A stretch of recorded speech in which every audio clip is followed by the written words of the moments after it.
Espero que as vossas férias tenham... Olá, meu amor. Então... Olá. Olá. Um dos meus presentes de Natal não se está a saber comportar. O meu namorado deu-me uma gata e... digamos que ainda estamos a educar. Portanto, qualquer barulho de guizos, miados, coisas a serem arranhadas é Mulan.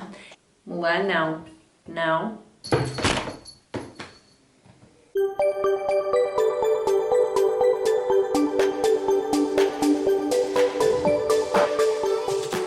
Alô, bem-vindos a mais um episódio. 2021, sobrevivemos a 2020. Bom ano, bom ano. Se é a vossa primeira vez neste canal, alô, eu sou a Mia, sou estudante do 4º ano de Medicina na Faculdade de Medicina da Universidade de Lisboa, portanto, em Santa Maria. Em vez de um vlog, aquilo que eu decidi fazer foi falar com alguns dos melhores alunos que eu conheço, pessoal do secundário, pessoal de engenharia, de gestão, de economia, de relações internacionais, de medicina, pedi-lhes os conselhos para uma pessoa ser boa aluna em 2021.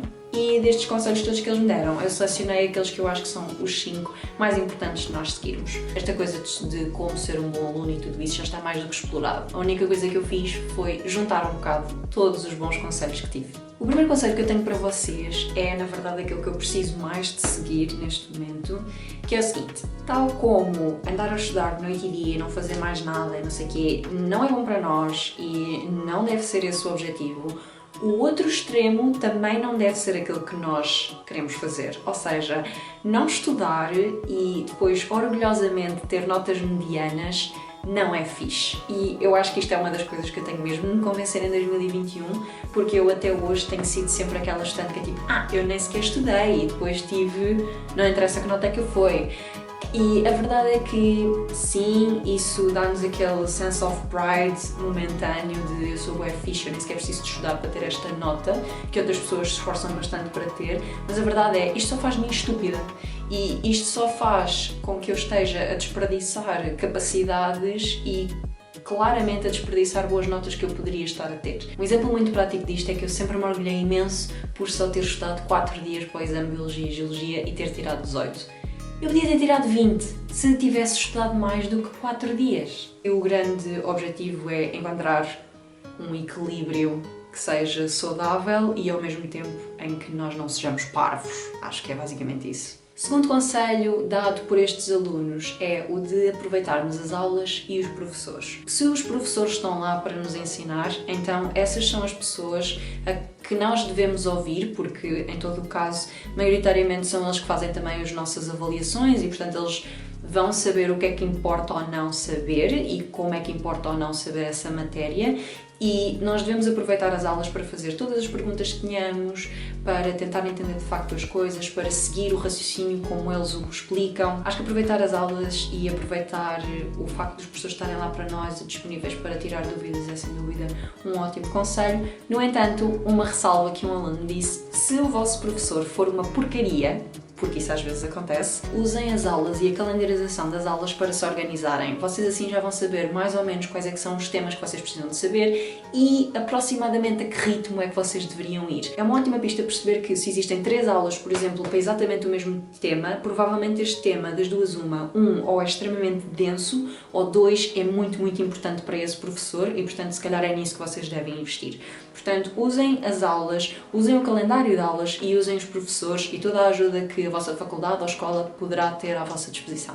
Dica número 3, e para mim, aquela que é a dica que eu mais uso desde sempre, eu acho que é aquela que é mais importante para nós sermos bons alunos, é entende o sistema e torna-te um mestre no sistema. A verdade é que a definição de bom aluno não é apenas ser inteligente ou saber as coisas, aquilo que vai medir se nós somos bons alunos ou não vão sempre ser os métodos de avaliação. Quer estes sejam super justos, quer sejam inadequados, independentemente de tudo isso, o que define um bom aluno é se ele sai bem nos critérios de avaliação que foram estabelecidos para determinada disciplina. Portanto, aquilo que há a fazer, na verdade, para se ser um bom aluno é simplesmente perceber como é que estas avaliações funcionam e, a partir daí, tirar a melhor nota possível nessas avaliações. O que parece bastante básico, mas eu acho que há várias pessoas que se esquecem completamente disso. Isto está em linha com algo que eu já disse num vlog anterior. Se há uma matéria que claramente não vai ser importante e poderá ser interessante, mas que não vai sair na avaliação, vocês podem estudá-la na mesma, tudo bem, mas se estão apertados para a avaliação, não percam tempo com isso. É uma coisa que não vai ser importante para vos fazer um bom aluno. Pode ser uma curiosidade interessante, pode ser importante na mesma para a vossa vida profissional, não estou a dizer isso, mas não vai ser importante para vos dar uma boa nota ou fazer passar a cadeira, se é esse o vosso grande objetivo. Portanto, quando vocês estão a estudar, aquilo que devem sempre fazer é estar a questionar-se: isto é importante ou não? Como é que eles me podem perguntar isto? Como é que este tipo de problemas normalmente é resolvido? E tornem-se mesmo especialistas em tentar entender aquilo que os professores querem em cada uma das questões. Eu vou dar um exemplo muito prático que toda a gente passa por isto de certeza. No Exame Nacional de Português existe a composição final. Mesmo que vocês não tenham jeito para escrever, a verdade é, existem fórmulas muito fáceis e que eu aprendi quando estava no meu secundário para conseguir sempre ter uma boa nota na composição. Portanto, investiguem essas fórmulas, entendam como é que esses mesmos critérios são construídos e a partir daí vocês vão conseguir hackear o sistema e ter sempre boas notas. A dica número 4 tem duas partes, mas é também super importante quando estudam. Tentem perceber como é que as coisas funcionam em vez de decorarem. Se vos der uma branca no exame ou num teste ou o que seja, se vocês de facto perceberam como é que as coisas funcionam em vez de decorarem, vocês conseguem fazer o raciocínio todo até que isso volte a fazer a luzinha na vossa cabeça e vocês consigam explicar aquilo que precisam de explicar ou dar a resposta que é pedida. Se vocês, por outro lado, decorarem, aquilo que vai acontecer é que vocês simplesmente vão sofrer bastante sempre que tiverem um bloqueio de memória, um bloqueio mental ou aquilo que seja, e as coisas vão-se embora muito mais rapidamente. Isso é a chamada aprendizagem de autocolismo. Vale a pena recorrer a ela quando são coisinhas muito simples de decorar e que de facto não vão servir para mais nada, mas não é um método muito seguro e, honestamente, maioritariamente das vezes vai só trazer-vos más consequências. É importante que, mesmo quando vocês não conseguem resolver um problema ou não estão a chegar à solução, em vez de imediatamente irem pedir ajuda, sendo que pedir ajuda é sempre importante, mas antes de o fazerem, tentem ir passinho a passinho. Imaginem que têm um problema, neste caso foi uma aluna de secundário, portanto era um problema de físico-química. Se vocês não estão a ver como é que se resolve o problema todo, não interessa, tentem ir por partes. Tentem fazer o primeiro passo, do género, eu até aqui sei fazer, a partir daqui é que não. Interessa vocês perceberem como é que esses 3 primeiros passos são feitos por 2 grandes razões.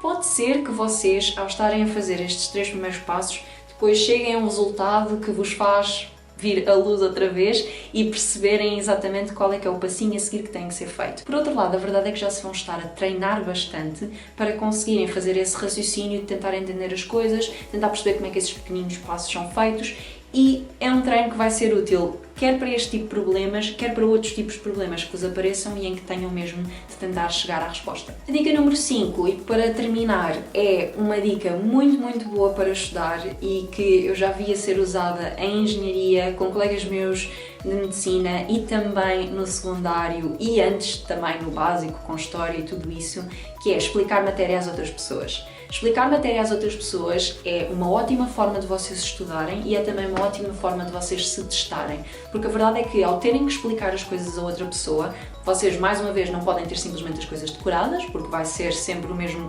texto que vocês vão dizer e assim que a pessoa fizer uma pergunta vocês não vão conseguir responder e, portanto, obriga-vos mesmo a saber o mecanismo da coisa. E a segunda parte é: vocês vão ter noção do que é que sabem ou não sabem, o que é que já está a fazer sentido ou não na vossa cabeça e vai-vos permitir muito melhor terem noção de como é que vocês estão em relação a esta matéria. Portanto, expliquem a matéria uns aos outros. Eu vi pessoal de direito a fazer muito isto. Dividam a matéria e depois expliquem uns aos outros metade da matéria para que as coisas passem a fazer sentido e que toda a gente possa tirar partido deste método de estudo. Eu sei que nenhuma destas 5 dicas são propriamente descoberta da pólvora, mas a verdade é que eu acho que são as coisas mais simples e os passinhos mais simples que levam a grandes mudanças. Portanto, eu espero que vocês consigam aplicar algumas delas neste 2021. Desejo-vos a maior da sorte nos vossos testes e exames e tudo isso. Não se esqueçam de pôr like no vídeo, subscrever e essas coisinhas todas. Um beijinho grande, até à próxima. Tchau!